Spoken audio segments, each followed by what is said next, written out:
Merci beaucoup d'être avec nous dans Débriefing. Débriefing chaque semaine sur Beyond Télévision. Nous faisons le tour des questions qui agitent le débat public. Comment se renouvelle une classe politique? Par le vieillissement de l'ancienne, par les élections, c'est-à-dire l'alternance, ou par la formation?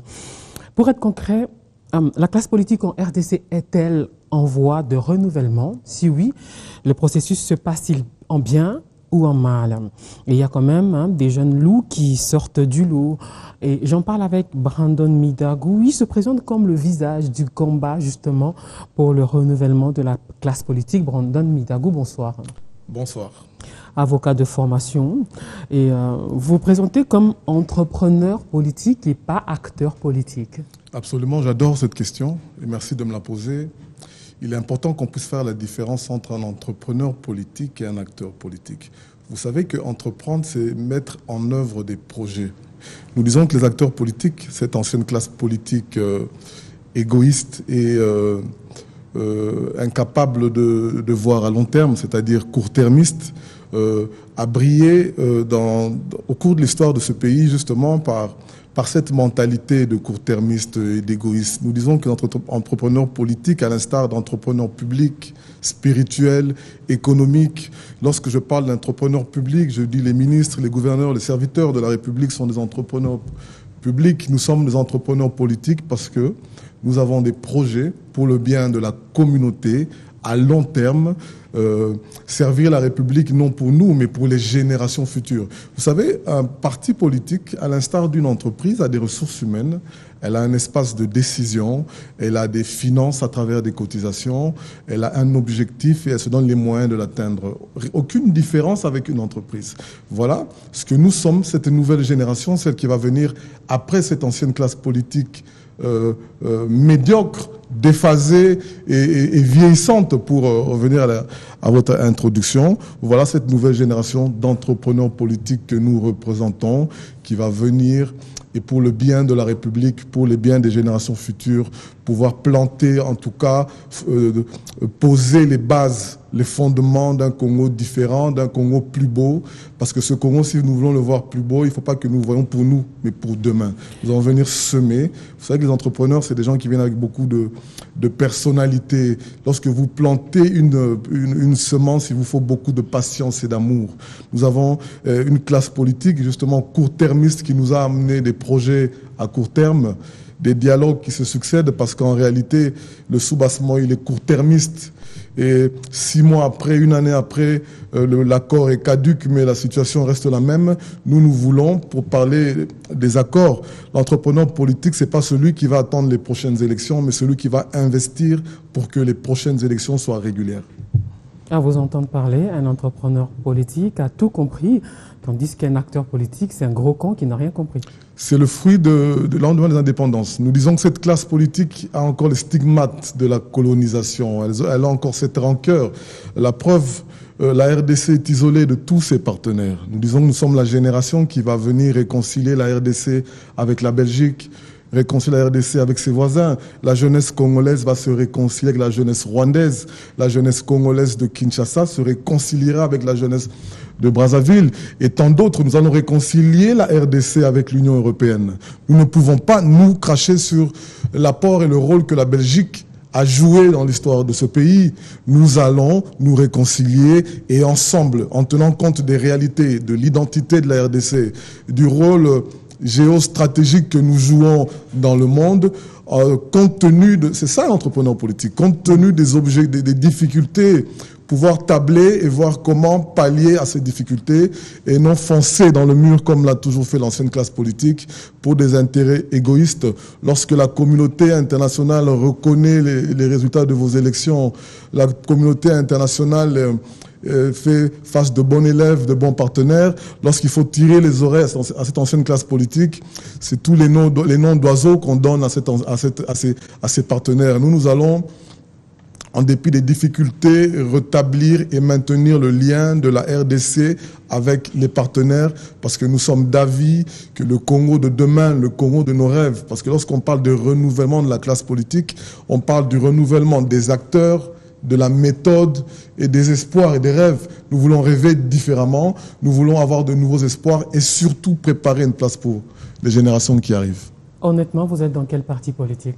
Honnêtement. Je suis un indépendant, appartenant à aucun parti politique, parce que j'estime que le combat du renouvellement de la classe politique, ce message est un message qui se situe au-dessus des partis politiques. Parce que le renouvellement peut se faire aussi bien dans la majorité, aussi bien dans l'opposition. La majorité présidentielle peut s'organiser et conserver le pouvoir lors des prochaines élections. Mais cela n'exempte pas la majorité présidentielle de pouvoir se rajeunir, se réinventer, se renouveler. L'opposition qui vient en puissance peut aussi accéder aux commandes de ce pays et se renouveler. Donc j'estime que c'est une thématique qui va au-delà, avec celle de la moralisation de la vie politique et publique, qui va au-delà des partis politiques.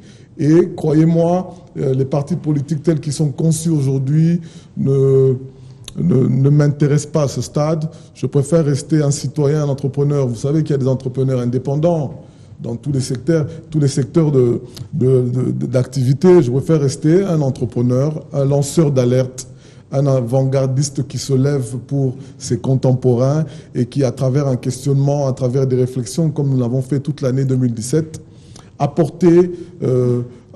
jouer sa partition.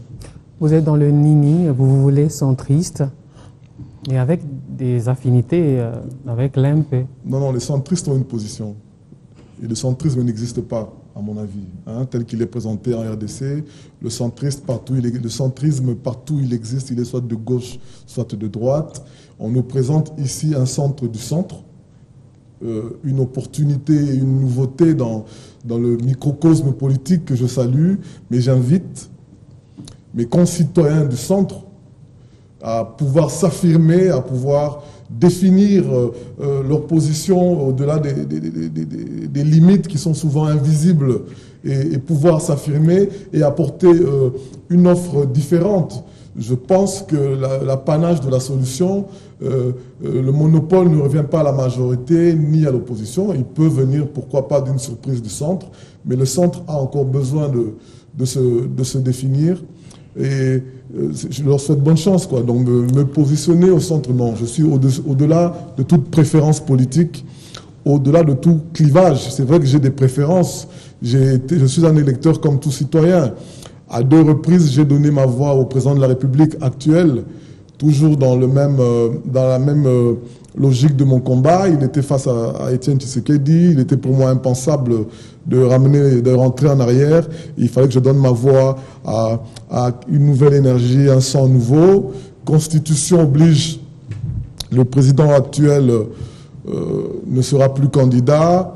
Vous savez, quand vous lisez entre les lignes de la loi électorale, on se rend compte finalement que nous allons vers une alternance. Lorsque nous voyons les différentes modifications du statut du parti présidentiel, nous nous rendons compte que nous allons vers une alternance et nous souhaitons de nos voeux que les différents mouvements politiques puissent s'inspirer et puiser le successeur du chef de l'État dans les nouvelles générations politiques parce que les défis sont différents. Nous ne sommes plus au lendemain des indépendances, nous ne sommes plus au temps de la rancœur, nous ne sommes plus à l'époque où il fallait s'affirmer. Les Congolais existent, ils sont là, il faut maintenant que nous puissions travailler, puissions nous imposer. Et pour cela, nous souhaitons, à travers une réflexion adressée au chef de l'État, que le successeur du chef de l'État, je n'aime pas parler de dauphin parce que dauphin c'est réduisant, le candidat de la famille politique du chef de l'État puisse être tiré de la nouvelle génération politique, en tout cas, pas nécessairement en âge, mais en une intelligence renouvelée, un patriotisme renouvelé, une détermination renouvelée pour le bien des populations. Et puis, calcul électoral oblige, la cartographie de l'électorat est claire, les chiffres sont clairs, les chiffres de la CENI sont clairs. Le segment le plus important de l'électorat, et ce sont les Congolais de 0 à 45 ans. Et dans les Congolais de 0 à 45 ans, la majorité, ce sont des femmes. Pourquoi ne pas, dans le but de gagner, remporter plus facilement la victoire, pourquoi ne pas présenter une femme? C'est une option. Et voilà, tout se passe, mais avec cette volonté de pouvoir repenser la vie politique, repenser les us et les méthodes, parce que nous sommes tous d'avis que la classe politique a échoué, elle s'est disqualifiée et que le peuple congolais ne se retrouve plus en elle. La preuve, la montée en puissance de l'Église justifie à suffisance l'incapacité de l'opposition de prendre le pouvoir et l'incapacité de la majorité de le laisser. La classe politique a échoué, qu'on soit de l'opposition ou de la majorité, et les églises montent en puissance pour faire l'arbitre et essayer de recadrer les choses. Mais personnellement, moi, je vois l'avenir du Congo positif, il est radieux. Je suis convaincu que nous allons vers les élections. Et la nouvelle génération que je représente ici, qui a comme projet, en tant qu'entrepreneur, premier projet, rajeunir, renouveler la classe politique. On va arriver au projet plus tard. Ce réaménagement des statuts du PPRD auquel vous avez fait allusion tout à l'heure est une réponse à cette sempiternelle question à Joseph Kabila. Sera candidat ou pas, d'après vous? Parce que en coulisses, on dit que ce serait lui, à prendre au conditionnel, le président du parti. Vous savez, les Congolais, les Congolais malheureusement ont besoin aujourd'hui d'une déclaration formelle du chef de l'État. Mais il y en a d'autres aussi qui ont pu percevoir. En observant le chef de l'État, je me suis vite rendu compte qu'il agit facilement à travers des actes. C'est quelqu'un qui parle peu. Il faut comprendre déjà à travers justement cette actualisation, cette volonté de bouger, de changer les choses. Pour les Congolais qui attendent encore une déclaration formelle de non-participation au prochain scrutin, moi je suis d'avis qu'il y aura élection, que le chef de l'État respectera la Constitution et qu'ils sont déjà dans une dynamique, à mon avis, avec 2 coups d'avance déjà. Pendant qu'ils changent de statut, on est encore en train de réclamer... Mais que cette réforme au PPRD est une réponse à cette question? Absolument. Une réponse, une réforme qui prépare le nouveau rôle que jouera le président actuel dans l'avenir. Il ne faut pas être aveugle pour comprendre que la majorité présidentielle, ou en tout cas le chef de l'État, est dans une dynamique d'alternance, une dynamique de respect de la Constitution, mais pas avec nos mots. On aurait voulu que ce soit avec nos mots, avec notre style, mais au finish, je suis convaincu qu'on arrivera au respect de la Constitution, à une passation de pouvoir dans l'élégance la plus totale et à l'avènement d'une nouvelle génération politique, à une nouvelle Assemblée nationale, parce qu'il faudra profiter de ces élections pour renouveler radicalement l'Assemblée nationale à travers un vote sanction des populations en vue d'offrir à ce pays un nouveau personnel politique. Comment la renouveler, justement, cette classe politique par les élections, l'alternance, par une formation solide des jeunes ou par le vieillissement naturel des anciens? Mais d'abord, nous sommes tous d'avis que la classe est vieillissante. Hein. Naturellement, elle va se renouveler. D'ailleurs, elle se renouvelle naturellement. Il y a de ces vieux, que je mets en guillemets pour que ça ne paraisse pas péjoratif. Il y a nos aînés, les moins jeunes, nos papas, si on peut dire, qui ont du mal encore à tenir le rythme et qui vont justement se retirer. Mais nous voulons cristalliser dans les us et coutumes, dans la mentalité congolaise, la culture de la retraite en politique. L'ancien Premier ministre français de Chirac a annoncé son retrait de la vie. Fillon, après son échec à la présidentielle, a annoncé son retrait de la vie politique. Pourquoi en RDC ça pose encore problème? Ce retrait n'est pas organisé, on n'a pas légiféré dessus, mais nous pouvons partir sur le terrain de la moralité et de l'éthique. Quand est-ce qu'il faut s'arrêter en politique? D'où nous avons écrit au sénateur Kengo pour l'inviter, lui qui n'a plus rien à prouver, lui qui a gravi tous les échelons de la politique, être le premier à pouvoir consacrer ou planter cette façon, ces habitudes dans les mentalités congolaises. Nous avons dit au sénateur Kengo que la retraite n'est pas un déméritat. Lorsque Mandela a refusé de se représenter, lorsque Mandela a annoncé son retrait, il n'avait pas démérité. Il reste à ce jour le président le plus pertinent et percutant de l'Afrique du Sud, mais il a décidé à un moment précis de pouvoir se retirer. Et curieusement, Mandela, le pape Jean-Paul II, qui ne sont pas jeunes, ont été les plus grands parrains ou ceux qui ont soutenu la jeunesse. C'est Mandela qui a encadré Zuma et qui a propulsé Zuma. C'est Chirac qui découvre Sarkozy. Où sont aujourd'hui, nous avons dit au sénateur Kengo, lui et toute la classe politique, lui ce n'est que le symbole, le meilleur d'entre eux, à mon avis, de se consacrer à ses mémoires, de se consacrer à son autobiographie et laisser, parce que vous parlez de formation, c'est une sorte de formation, aux générations qui arrivent des balises historiques. Que s'est-il passé la nuit où le sénateur Kengo rafle le perchoir du Sénat? L'Assemblée, les sénateurs étaient conquis à la majorité. Qu'est-ce qui s'est passé? Vous lui avez écrit, qu'est-ce qu'il vous a répondu? Au style de l'ancienne classe politique. C'était le silence total, mais quand même, il faut noter que par médias interposés, je ne citerai pas ici, une radio de la place, dans laquelle nous l'avons encore invité, nous a répondu en nous annonçant qu'il livrerait à la République son testament politique. Il l'a prévu en décembre. Le mois de décembre vient de se terminer, il ne l'a toujours pas fait. J'estime personnellement que session extraordinaire oblige, personne ne l'avait vu venir, mais nous allons relancer le sénateur Kengo et lui dire que plus que lui, nous avons besoin de son testament politique, nous avons besoin de son histoire. Nous avons dit au patriarche Gizenga poser le même problème. Le patriarche Gizenga aurait un livre d'or. Qu'en est-il de ce livre d'or? Que s'est-il passé lorsqu'il a été en exil? Comment est-ce qu'il revient? Qu'est-ce qu'il a? Pourquoi Joseph Kabila et pas Mobutu à l'époque? Qu'est-ce qui conduit la vie politique et les choix politiques du patriarche? Étienne Tshisekedi, leader de l'opposition, s'en est allé sans léguer ses mémoires. La jeunesse, les futures générations que nous sommes orphelins. Il a écrit, Étienne Tshisekedi. On a écrit à sa place. Je ne pense pas qu'il a écrit. Je ne sais pas. C'est insultant ce que vous dites. Non, je ne pense pas. Non, c'est la vérité. J'ai vu. Un ouvrage signé de Étienne Tshisekedi. De quelle année? Sûrement caduc, du lendemain de son règne avec Mobutu. Parce qu'il y a des acteurs politiques qui ont écrit. Mais c'est ce que nous avons dit aussi au sénateur Kengo. Vous sortez votre testament politique, mais vous continuez dans la vie politique, mais au risque de rendre ce testament caduc. Ce testament doit venir avec un arrêt de la vie politique. Vous me parlez ici des gens qui ont écrit. Si le Premier ministre Etienne l'a fait, tant mieux, mais c'est seulement d'une partie. Nous voulons...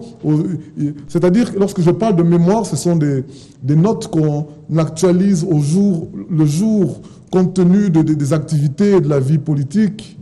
Hein, à moins que son fils qui nous suit ici est peut-être détenteur des manuscrits, détenteur des notes du Premier ministre Étienne Tshisekedi, mais la jeunesse a besoin plus que des exemples, d'avoir des traces, des balises historiques nous permettant à nous qui arrivons... Les vieux peuvent bien écrire, mais les statistiques ont démontré que les jeunes ne lisent pas beaucoup. Hein. C'est un vrai problème. J'en viens à la formation pour le renouvellement de la classe politique. C'est un vrai problème qui entre d'ailleurs dans les différentes promesses de la nouvelle classe politique lorsque nous allons accéder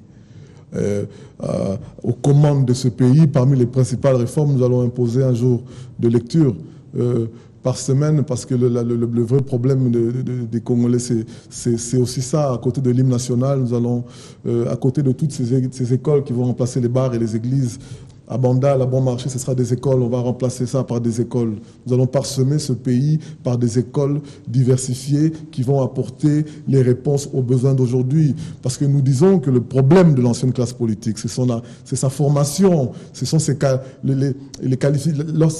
qualification. C'est une ancienne classe politique formée par les Belges qui, à mon avis, des diplômes qui auraient dû servir en Belgique, des diplômes qui ne peuvent pas servir au Congo parce que la réalité était différente. Et qu'est-ce qui se passe? Tous les dirigeants, la classe politique, parce que c'est ça le point commun de l'ancienne classe politique, ce sont des surdiplômés. C'est des gens qui viennent avec des gros diplômes. Nous disons en tant qu'entrepreneurs politiques que nous viendrons avec notre cœur. Là où vous nous amenez des études, nous allons vous donner un balai et on va balayer la ville. On n'a pas besoin d'une étude de la Banque mondiale pour balayer la ville. Et je lance le message aussi à tous ces pasteurs, toutes ces églises, là où les fidèles ont besoin de manger, allez dans la cuisine, servez-leur à manger, arrêtez de prier inutilement pour ça. C'est-à-dire... Les écoles, ça existe. Les écoles, ça existe. Mais pas avec le programme... Là où le bas blesse, pas avec le programme c'est le niveau de formation. Le niveau de formation, c'est trop dire. On a dans ce pays des Congolais qui ne savent pas écrire, qui ne savent pas lire correctement le français. Madame, lorsqu'un enfant est mal éduqué, c'est son père qui est responsable. Ce sont ses parents qui sont responsables. Si la jeunesse congolaise n'est pas éduquée, parents ou l'école? Si la jeunesse congolaise n'est pas prête, parents ou l'école? Je parle de l'élite politique qui sont ici comme nos parents, les parents de la République. Si la jeunesse congolaise, il faudrait qu'on évite même de dire ça, parce que cela nous le mettons sur cette ancienne classe politique qui a échoué. Si nous ne sommes pas éduqués, si nous ne sommes pas prêts à la relève, comme je l'entends souvent, c'est parce qu'ils ne nous ont pas préparés. C'est parce que l'ancienne classe politique ne l'a pas fait. Mais elle n'est pas bête, cette ancienne classe politique. Qui est responsable de la corruption dans les écoles, qui fait qu'un élève peut monter d'une classe à une autre sans avoir réussi? Madame, tout ce que je sais, c'est que j'ai vu au fil des années les budgets liés à l'éducation s'amoindrir.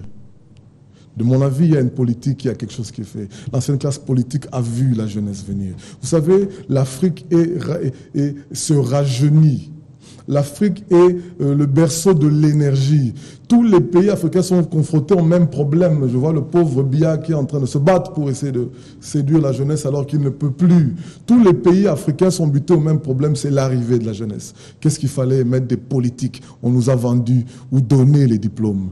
Madame, plus personne n'a 50%, tout le monde a 70%. Et c'est la même classe politique qui laisse un espace à la chaîne nationale pour ridiculiser la jeunesse, pour montrer des jeunes dans une chaîne nationale et internationale qui sont incapables de dire une phrase en français. De qui se moque-t-on? L'ancienne classe politique savoure son résultat, mais nous disons à cette ancienne classe politique qu'il existe... Et ce sont ces jeunes que vous voulez mettre au pouvoir à la place de la vieille classe politique. Je ne prêche pas ici d'une république de jeunes. Je passe ici pour une république renouvelée avec une nouvelle énergie, des nouveaux visages, de nouveaux rêves, de nouveaux projets. Le chef de l'État, pour revenir à là, parce que de façon implicite, je crois qu'il a été le premier à condamner cette classe politique lorsqu'il disait qu'il n'avait pas de collaborateurs assez pour pouvoir l'encadrer. Il parlait de la majorité, ce n'était pas l'opposition. Il n'avait pas autour de lui le premier constat du côté médiocre de la classe politique vient du chef de l'État. C'était un aveu d'échec. Un aveu d'échec de la classe politique qu'il trouve, même si il a la responsabilité de se choisir les collaborateurs. Mais il la trouve. Et nous disons aussi que le problème de la classe du Congo, c'est la classe politique. Nous devons changer de direction avec un nouveau personnel politique. Nous devons pouvoir aujourd'hui répondre aux problèmes de nos populations, pas avec nos gros diplômes, avec notre cœur. Okay. J'imagine les présidents de ce pays, avec cette classe politique, madame, c'est le surconseil. Ils sont surconseillés. Là où il faut juste une solution facile, on amène des gros diplômes, des gros discours. Nous voulons, en tant qu'entrepreneurs politiques, être la génération politique qui ira dans le pragmatisme, aborder les problèmes des Congolais. Ça ne sera pas un miracle, hein? Ça sera un long processus pour que les choses se passent normalement et bien. La première chose, c'est il faut une fracture. Je prêche ici et je prône pour la fracture.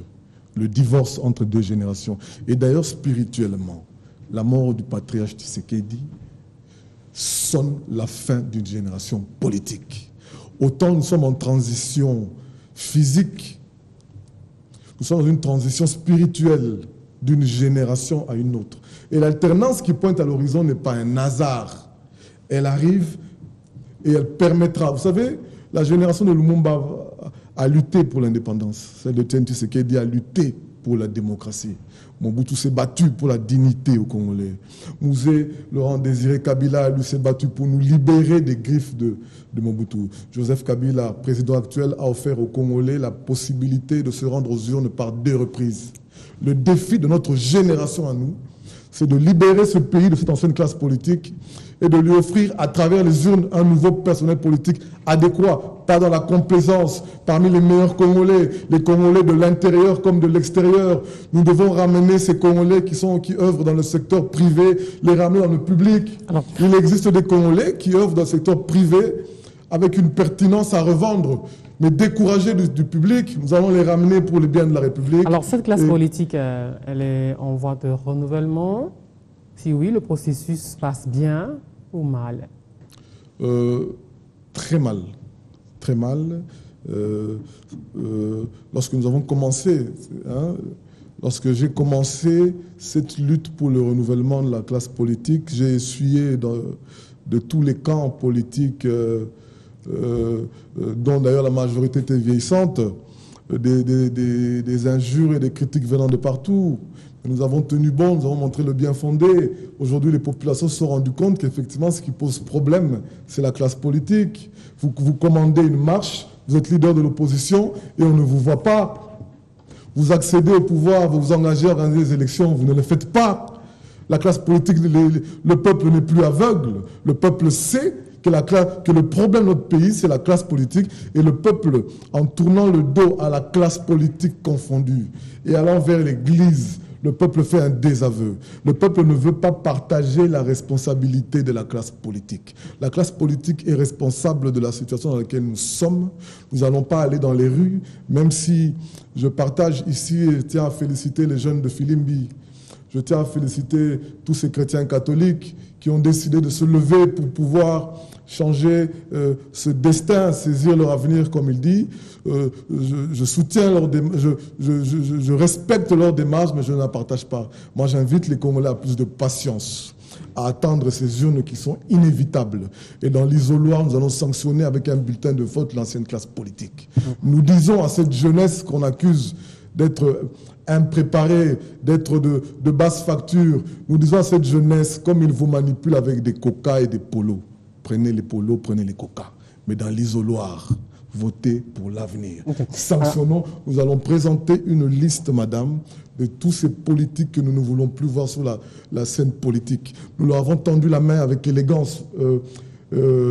Culture africaine oblige. Alors sur cette liste nous allons maintenant sanctionner. Sur cette liste noire, à part Léon Kengoa Dundu, Antoine Gizenga, il y a qui d'autre? Nous attendrons la campagne. Vous savez, cette campagne, elle sera rude et elle sera brutale. Ils ont l'argent, certes, mais nous avons les gens. Ils ont les millions de dollars parce qu'ils ont formaté le jeu politique à leur avantage. Mais nous sommes des millions. Machine à voter ou pas. Personne ne peut contourner la majorité de l'électorat. Pourquoi vous ne voulez pas donner les noms maintenant? Nous sommes 70% de l'électorat, madame. Nous allons sanctionner, vous le verrez. Pourquoi vous ne voulez pas donner les noms maintenant? Parce que contrairement à plusieurs, je ne sous-estime pas cette ancienne classe politique. Madame, pouvez-vous imaginer que c'est 10% de la population qui monopolise le pays, l'espace de décision de ce pays depuis 60? Comment 10% de la population embrigade la majorité des populations? Ça, c'est un mérite qu'il faut reconnaître. Alors, cette capacité de se maintenir. Et comme nous ne voulons pas nous n'allons pas négliger l'adversaire, je parle d'adversaire parce que là, nous sommes sur un terrain de campagne. Tous ces députés qui ont utilisé des femmes et des enfants comme suppléants que nous avons condamnés, la liste sera connue. Et j'ai un message particulier pour les nouveaux électeurs, ceux qui n'ont jamais voté. Vous qui venez pour la première fois, offrez-nous un nouveau personnel. Okay. Votez des nouveaux députés parmi les plus compétents et libérez ce pays. Notre génération n'a qu'un seul combat. C'est libérer ce pays de l'ancienne classe politique. Il y a quand même des jeunes loups qui sortent du lot. À qui pensez-vous? Il faut faire attention à beaucoup de, comme je les ai appelés, les pires petits. Vous savez, en politique, aujourd'hui, lorsque vous voyez une jeune femme émerger, si ce n'est pas la copine, c'est la nièce. Exemple. Lorsque vous voyez un jeune homme j'arrive. Lorsque vous voyez un jeune homme mis de l'avant, généralement, ce sont des pires petits. Exemple. Vous n'avez pas eu 2 ans d'expérience en porteur de mallette, porteur de dossier. Allez chercher madame à l'aéroport. Allez chercher les enfants du boss à l'aéroport. Madame, vous n'êtes pas propulsée. J'ai dit aux jeunes de quitter les ligues des jeunes qui entrent dans la même lignée des prisons politiques. Des casernes où on vous éloigne de l'essentiel. Des ligues des jeunes qui n'ont aucun promotionnaire. Exemple, les porteurs de mallettes. Je connais une ligue des jeunes qui a 10 ans et il n'y a aucun promotionnaire. Alors, des ligues des jeunes qui ont des jeunes de 50 ans. Nous avons dit justement qu'il faut à la jeunesse de se réveiller et de se battre et de s'imposer. Nous allons le faire subtilement dans l'urne. Vous venez avec le bus du parti politique Gloire. Vous serez seul dans l'isoloir et vous votez pour le changement. Vous votez pour un avenir différent. Que votre candidat soit de la majorité ou de l'opposition, votez pour... Il existe des jeunes, il existe des Congolais, pas seulement jeunes, des Congolais dans la majorité, épris de patriotisme, capables de changer les choses. Alors, il existe aussi dans l'opposition on était à ces jeunes loups. Est-ce qu'on peut les connaître?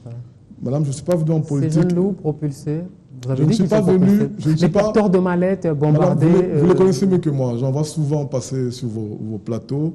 Je ne suis pas venu en politique certes pour me faire des amis. Je n'ai pas besoin de nouveaux amis, j'en ai assez. Je suis venu et je me suis levé pour mon pays, pour mes concitoyens. Vous savez, la politique est sadique. La politique est sadique. On a plus d'ennemis qu'à d'amis. Je suis préparé. C'est sans pitié, quoi. Contrairement à... Vous voulez que j'en cite et vous direz si c'est des porteurs de mallettes ou pas? Madame, le moment n'est pas venu. Moi, ça ne me gêne pas. Oui, moi non plus. Je peux en citer. Moi non plus, c'est une question de... Dernièrement, j'ai reçu Qu'est-ce que je gagnerais à citer, à disqualifier ces pires petits à une année des élections, alors qu'il a 10 mois pour se convertir. Non, moi j'invite d'abord, avant de commencer à stigmatiser. Vous avez intérêt à aller jusqu'au bout, à prendre votre courage à deux mains et à dire... Jusqu'au bout, c'est l'isoloir. Notre combat va s'arrêter devant l'isoloir. Nous allons tirer notre bulletin de vote et nous allons sanctionner. La machine à voter va péter. Vous pouvez changer les voix d'un candidat à un autre, la machine va péter. Et j'aimerais dire à l'ancienne classe politique que nous sommes la génération de la technologie. Si pour eux, la machine à voter est encore un mystère, elle n'a aucun mystère. Elle n'a aucun mystère pour notre génération. Nous allons observer, contrôler le processus et nous allons... Les téléspectateurs détestent la langue de bois. Ils aiment bien que les gens les regardent droit dans les yeux et disent les choses qu'ils attendent. Mais les téléspectateurs, qui est porteur de mallette ou pas. Sinon, on va se dire, Madame, les téléspectateurs, il raconte sa vie. Les téléspectateurs ont besoin de tous les Congolais. On va m'écrire, Mamina, ce type-là raconter sa vie. Madame, nous n'allons pas faire la chasse aux sorciers ou à la sorcière. Parce que dans pas longtemps, on va parler de ces députés qui ont Madame, les Congolais ont besoin de tous leurs enfants. S'il vous plaît. Nous n'allons pas dans une optique de division, dans une optique de combat. Nous tendons la main, comme je l'ai fait dans les Ligues des Jeunes, dans ces écodymes politiques, où je dis à mes frères, Kebala Malongi, Bakota Rakiti, Amikolote, vous allez passer votre vie à pleurer, mais jamais vous serez impliqués. Comment dans un pays où la majorité de l'électorat a moins de 45 ans, on vous met des CG, des partis de 60 ans? Pourquoi ne pas comprendre le vieux Tshisekedi lorsqu'il est là, il allait en campagne, qui a propulsé Jacquemain Chabani, qui venait de nulle part, parce qu'il avait compris que l'électorat se reconnaîtrait. Et effectivement, la ville de Kinshasa a vibré au son de l'UDPS. Parce que la jeunesse, en voyant le coup de poker du vieux Tshisekedi, s'est retrouvée dans Jacquemain Chabani. Mais qui on avait en face? On avait des partis politiques, madame, nous avons des partis politiques où les CG ne répondent plus et ne comprennent même plus le langage de l'électorat. Nous avons dit à ces jeunes, nous leur avons laissé du temps, heureusement qu'ils ont compris, d'imposer dans leur parti politique le rafraîchissement, le rajeunissement des espaces politiques et de supprimer des ligues des jeunes si ce sont des écoles. Madame, des écoles où le président est nommé, des écoles où le président n'est même pas élu. Là, on prétend, on voudrait nous apprendre à la démocratie. Le président est nommé pour des raisons de contrôle de ces orchestres d'applaudisseurs que nous voyons que lorsqu'il faut aller s'enrôler. Nous disons que le renouvellement de la classe politique partira de tous ces jeunes qui se sont égarés aujourd'hui. Nous continuons à leur tendre la main. Je ne suis pas meilleur qu'eux, j'ai eu mes erreurs, je suis tombé aussi quelquefois dans les pièges de l'ancienne classe politique. Voilà pourquoi je ne citerai pas les noms aujourd'hui. Mais s'ils s'entêtent, nous allons rendre compte à l'opinion, comme nous allons le faire, comme nous allons le faire pour les députés qui ont utilisé des membres de famille. Les mêmes députés que nous avons vus en campagne avec les militants du parti, lorsqu'il est élu député, voilà, à la fin, lorsqu'il faut positionner, Madame des hommes d'État, alors on va y aller concrètement. Appelez demain. On va y aller concrètement. Madame, je ne vous suivrai pas dans le chemin dans lequel... Vous dites si oui ou pas. Madame, je ne vous suivrai pas dans le chemin dans lequel vous m'amenez. C'est un petit bitinda ou pas. Raison politique oblige. Hein, ce n'est pas le moment, l'opportunité, mais rassurez-vous, Le moment viendra, je viendrai avec toutes les listes. La première liste, c'est l'ancienne classe politique, ces acteurs politiques à qui nous allons demander à 70% de l'électorat de sanctionner. Vous ne les citez pas parce que vous faites les yeux doux en campagne. Vous faites les yeux doux aux uns et aux autres. Madame, je suis de la génération qui n'a plus peur de perdre ce qu'elle a déjà perdu. Si vous n'avez pas peur, citez des noms. Nous avons déjà tout perdu. Nous allons nous battre pourquoi. Et j'ai dit à la jeunesse, jeunesse congolaise, 70%. Bozola lanzala pour bozo banganzala. Arrêtons de commander un pouvoir qu'on a entre nos mains. 70% de l'eau. C'est nous qui décidons, c'est nous qui allons décider qui sera le prochain président, qui sera les prochains députés. Nous allons décider de prendre la direction que nous voudrons. D'accord.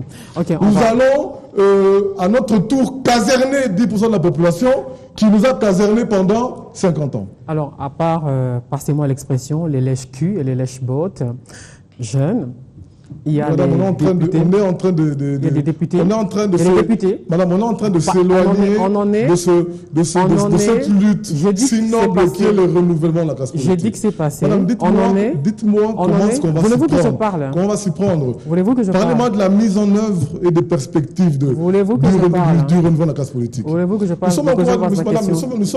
Vous voulez m'arrêter sur des considérations de campagne. Là où nous allons attaquer, parce que nous avons décidé d'arrêter de nous défendre, nous allons attaquer. J'en étais à ces députés qui ont comme suppléants femmes et enfants. Ça rentre dans le cadre de la moralisation de la vie publique. Et nous sommes très satisfaits que la loi électorale a récupéré l'esprit de notre réflexion en traitant la question de moralisation des acteurs, en évitant le vagabondage, même si elle n'est pas allée plus loin. Nous avions demandé aux décideurs de pouvoir interdire qu'un candidat député puisse utiliser. Les candidats de la nouvelle génération politique n'auront comme des suppléants aucun membre de famille. C'est une interdiction qui a été faite et qui sera faite. Ça sera écrit? Bien sûr. Madame, le renouvellement va dans l'esprit, dans les mentalités. Dans la loi électorale, c'est pas encore écrit. C'est pas proscrit, mais nous sommes sur le terrain de la moralisation, comme vous dites. Nous sommes sur le terrain de l'éthique. Nous sommes sur le terrain du bon sens. Madame, cela me gêne, moi, lorsque je vois un député qui est appelé à d'autres fonctions, que le jour de la validation des mandats, c'est madame telle, c'est fils tel. Ça pose problème, je ne remets pas ici la compétence des membres de famille. Si le fils et l'épouse ont milité toute leur vie. J'y suis. S'ils ont milité toute leur vie. Ça, c'est discutable. Hein? Madame, nous sommes à Kinshasa, vous vivez à Kinshasa. Cette réalité que je peins ici, elle n'est pas nouvelle. Hein? Vous savez que très rarement, la femme et le fils participent à la vie partisane des partis. Alors, ça sera prévention, hein. Nous disons que c'est de l'injustice. Nous disons que lorsqu'il faut aller en campagne, il y a même des candidats qui ne vont même pas sur le terrain, qui envoient la jeunesse. Lorsqu'il faut aller en campagne, c'est la jeunesse. Lorsqu'il faut aller mobiliser, c'est la jeunesse. Mais lorsqu'il faut prendre des suppléants, c'est madame ou c'est les enfants. Dans le gouvernement, la même chose, nous connaissons tous ces ministres qui ont plus de 3 enfants dans le cabinet. De qui on parle, cette ancienne classe politique? Nous sommes à l'heure de l'accusation. Nous accusons les méthodes. Nous allons rendre public la méthodologie, mais au finish, nous allons chuter sur les acteurs, les responsables nommément de cela, afin de délivrer ce pays de cette graine qui étouffe. Parmi ceux-là, il y a des moins jeunes, mais qui ont évolué sur le mentoring justement de cette ancienne classe politique et ont hérité de ces méthodologies. Nous disons que nous sommes la nouvelle classe politique. Pourquoi? Je ne suis pas tshisekidiste. Je ne suis pas lumumbiste, je ne suis pas muséiste. Madame, je suis de la nouvelle génération politique. Okay. Je suis un entrepreneur politique. Je ne crache pas sur tous ces courants, toutes ces écoles. Nous allons partir sur les acquis de chacun, mais nous considérons qu'en termes de mentalité, en termes douce et de manière de voir les choses, nous sommes une nouvelle génération qui va aimer le Congo comme Mandela a aimé l'Afrique du Sud, aimer le Congo comme De Gaulle a aimé la France, parce que nous sommes convaincus que si les pays se développaient grâce aux gros diplômes de l'ancienne classe politique, nous serons plus loin que les États-Unis. Ce qui a manqué à cette ancienne classe politique, c'est l'amour, aimer ce pays, être prêt à mourir, donner sa vie comme l'héros national Musée Laurent Désiré Kabila. Vous avez beaucoup d'intentions. Hein. Alors, restez rentrer et rester en politique suppose un matelas financier conséquent. Hein. Alors, vous vivez de quoi? Je vous ai dit que nous sommes la génération de la technologie. Vous êtes dans les affaires Madame, nous sommes la génération de la technologie. Je n'ai pas terminé ma question. Vous êtes dans les affaires ou héritier d'une famille riche? Je vous ai dit ici qu'il faudrait aimer ce pays. Vous comprenez? Je suis de la génération de ce qu'on appelle dans l'entrepreneuriat privé des start-up. Ces jeunes qui montent une structure et qui se battent compte tenu de leurs ressources, qui ont plus d'idées que d'argent. Je vous ai dit ici qu'ils ont l'argent, nous avons les gens. Madame, notre lutte, elle est simpliste. 70% de l'électorat... J'ai posé une question précise. 70% de l'électorat... De quoi vous vivez? Les gens ont besoin de savoir. Parce que l'observation a démontré... Rassurez-vous, je n'ai aucun financement. L'observation a démontré qu'au Congo, les gens ils viennent en politique pour en faire un métier et vivre de ça, pour s'enrichir. Madame, nous avons cette question rentre dans l'esprit de la lettre ouverte que j'ai adressée à l'ancienne classe politique. Parmi les grandes lignes, c'était la première. Nous avons dit à l'ancienne classe politique qu'à cause de vous, la politique au Congo a mauvaise réputation. Nous avons dit à l'ancienne classe politique que Wade et Kodjo avaient raison, que la classe politique est médiocre. Et nous avons dit, pour rebondir sur ce que vous avez dit, que je rejoins, que nous ne voulons plus qu'au Congo, la politique soit une profession, mais plutôt une vocation. Madame, je ne viens pas en politique par profession, je viens en politique par vocation. Je viens, je me lève. Il faut avoir un cœur de pierre pour rester indifférent face à la réalité de ses contemporains. À part ça, je suis investi, je suis convaincu que notre génération a le devoir de remplacer la classe politique. C'est toujours la langue de bois. Nous devons prendre la balle au bon. C'est toujours la langue de bois, parce que sous d'autres cieux, on a par exemple François Hollande qui donne cours, Macron qui donne cours, Obama avocat, etc., etc. Ici, c'est qu'est-ce que vous faites dans la vie? Madame, vous demandez pas ça à un pasteur. Considérez-moi comme un prédicateur du renouvellement de la classe politique. Je vivrai des mabonzas. Je vis peut-être des mabonzas. En passant à la télé, comme ça, il y a quelqu'un qui me voit et qui estime qu'il peut soutenir le combat. Parce que, madame, je dis tout ce que tout le monde pense. Là, c'est foutu d'avance. Les gens, ils ne vous croient pas. Les gens sont fatigués. Les gens, ils ne vous croient pas. Madame, les gens ont besoin de suivre quelqu'un qui a déjà un capital financier.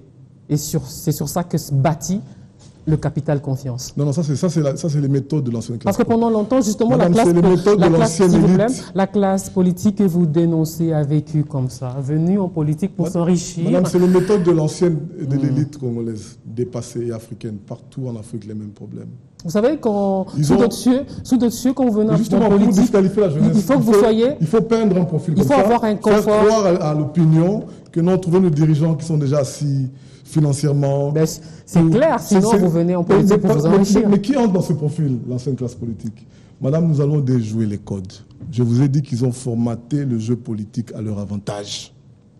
Nous allons décoder le jeu politique. Nous allons le faire à travers les urnes. Madame, vous allez voir un bulletin de vote qui va retentir plus qu'une arme. Nous ne prendrons pas des machettes. Nous n'allons pas en révolution militaire, nous irons en révolution électorale.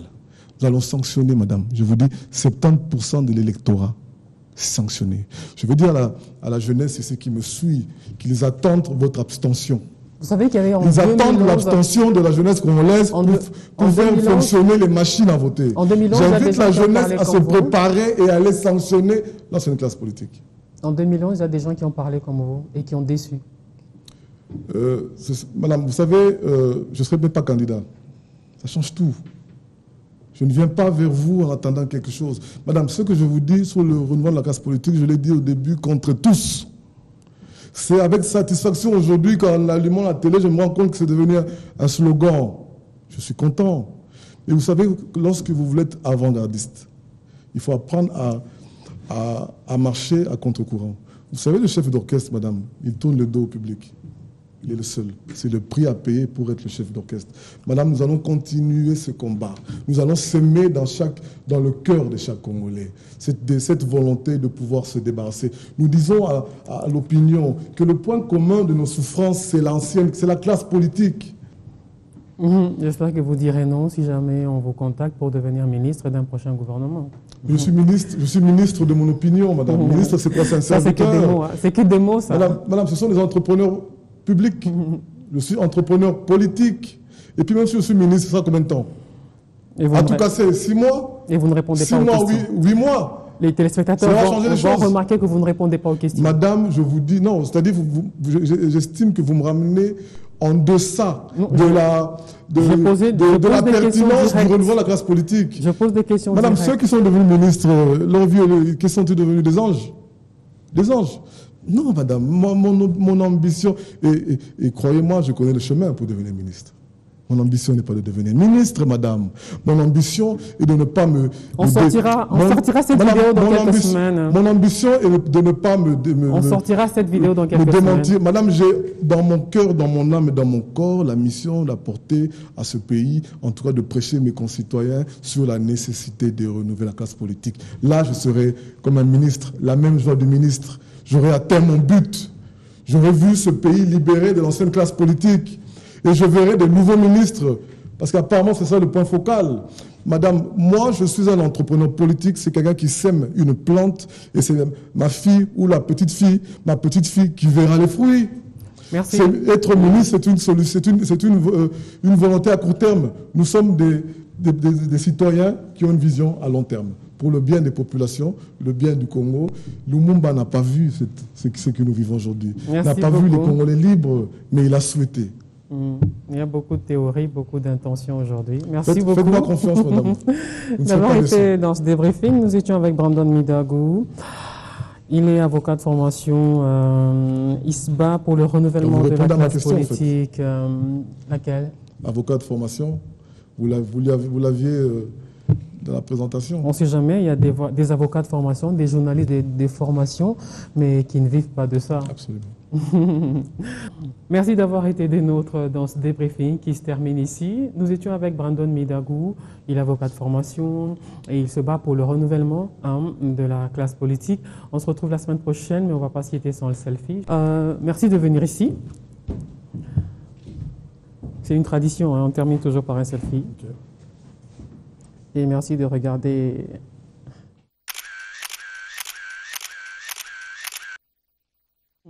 Courage. Merci beaucoup.